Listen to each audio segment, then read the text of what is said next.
The woman was horrified to realize she was hallucinating. She watched the snowflakes falling slower and slower, until they finally hung suspended in the air, not moving down at all. She blinked hard and stared closely, but the snowflakes still hovered in front of her, showing no sign of falling. The woman panicked instantly. She leaned out and looked around. To her terror, not just inside the basket. All the snow in the sky seemed to be enchanted. Not only wasn't it falling, it was actually starting to rise. She finally understood. This wasn't the snow acting strange. It was the plummeting balloon catching up with the falling snow. At this speed, they would 100% be smashed to pieces. Time was critical. The woman and her companion pulled the rope with all their strength, shaking off the snow stuck on it, and closed the vent again. But soon she realized the balloon wasn't slowing down at all. It was falling even faster. She shouted at the man to throw everything out to lighten the load. Facing death, they didn't hold back. They tossed out everything they could from the basket.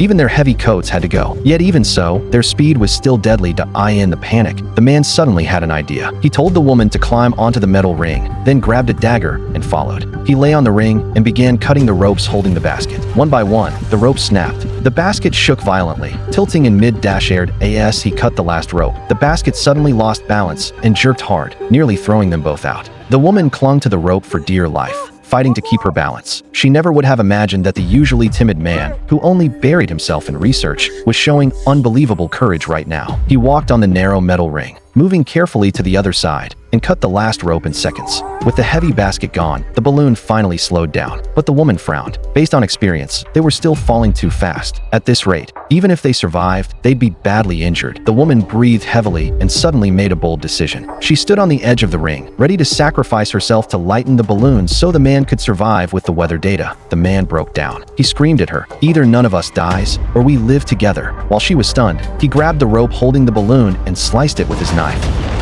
The balloon turned into a parachute. Their speed dropped sharply, and they drifted gently toward the fields. The woman laughed in relief, grateful for his quick thinking. They held hands tightly and landed safely. Sometime later, the woman woke up from unconsciousness. Her whole body felt like it had been run over by a car. Every movement hurt terribly, but she forced herself to call the man's name. Luckily, the man had landed nearby. He heard her and answered right away. The woman limped over to him and helped him stand up. After surviving such a disaster, their feelings were beyond words. They smiled at each other and limped together toward home.